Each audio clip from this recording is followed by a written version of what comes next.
So we have seen a rise of economies which are being an alternative for China in terms of manufacturing sector, because this one strategy which we are talking here is China plus one strategy, which was famous in 2000s and especially much applauded in the year 2030. Okay, so that is what we are studying.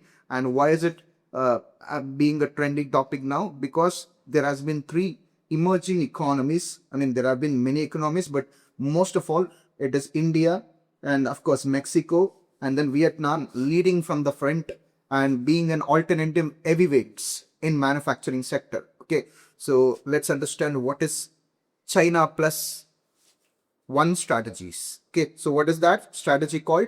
China plus one strategy refers to MNCs maintaining manufacturing operations in China while establishing additional production facilities in other countries. Okay, C is nothing but they have their manufacturing operation in China, but additional facilities, production facilities is in different country. For examples, it is in India, Vietnam, or any other developing or underdeveloped economies where they have a backup in order to produce more, besides having their own manufacturing operations. That is in China.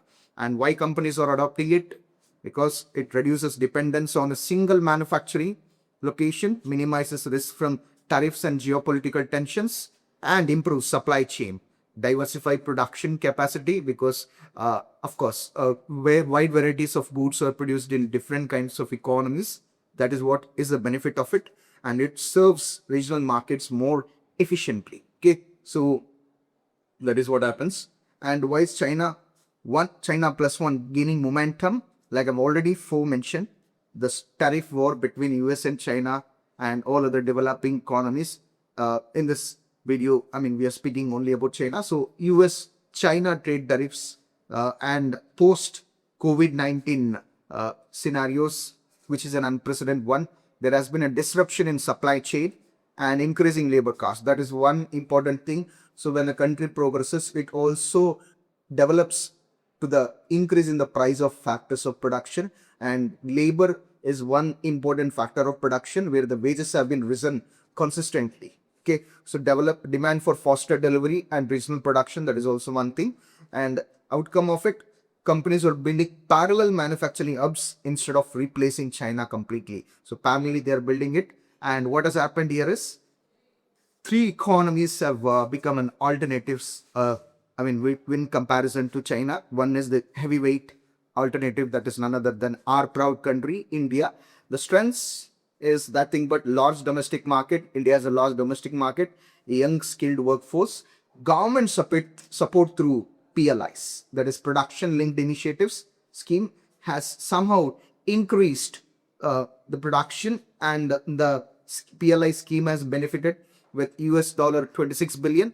The major investment has skyrocketed. Tata Group assembling iPhones and Foxconn manufacturing expansion. And then there are challenges for India as well. What India has to do in order to produce or facilitate production, infrastructure and logistics must be improved and contracted with the devised strategies. That is what it needs to do. And then, yeah, that is what India must be doing it. Okay, so besides all those things, India is the next heavyweight alternative with comparison to countries like China. And then one more rising market is, so for China, it has become this electronics hub where electronics items are manufactured close to southern China supply chains. There is a competitive labor cost, so that is why the production increases, because lower the labor cost and low wage availability, and of course the wage is too low, so that is why there is a higher employment generation that is happening in Vietnam. And it has become a strong electronics manufacturing ecosystem. And of course, since it is in southern China, fast export south to China, it has the accessibility to export all the commodities with higher capabilities of exports. Okay, so that is there. And major investments are Apple's supplies, Samsung consumer electronics manufacturing. Key advantages: components from China are assembled in Vietnam from export to global market. So this is why the trend is increasing, because that is why somehow that C plus one strategy is improving. because of the skyrocketing labor cost, and of course somewhere it is creating the hubs as well. And Vietnam, the electronic sub, that is what we are saying.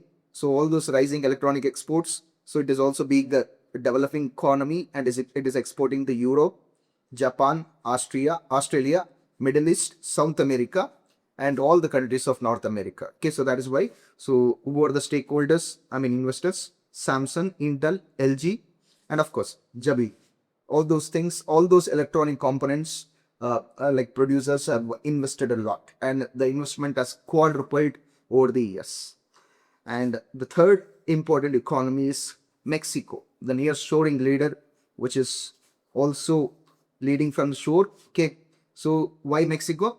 It is having close proximity to US market and lower transportation costs, fastest delivery, and agreements with the USMCA. Okay, they are in a regional cooperation, that is USMCA. Okay, and so key industries are automotive, aerospace, advanced manufacturing.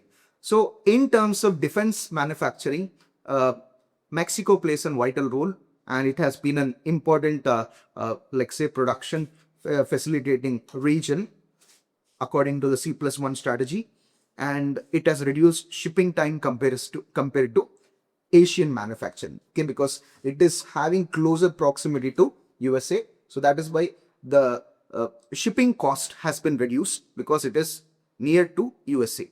Okay, so that is what it is called. So comparison of the three countries: Vietnam is famous for electronics, and India for scale and talent. So both, I mean, key industries are smartphone and electronics for Vietnam, and for India it is electronics and manufacturing industries.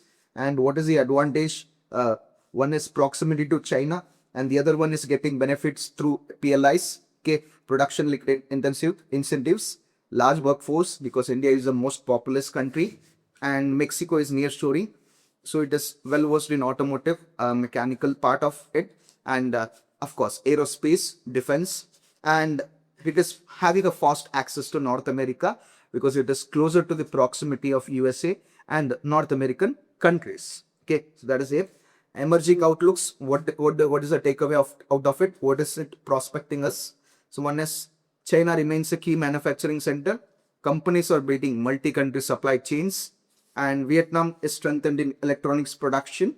India expands in large-scale manufacturing.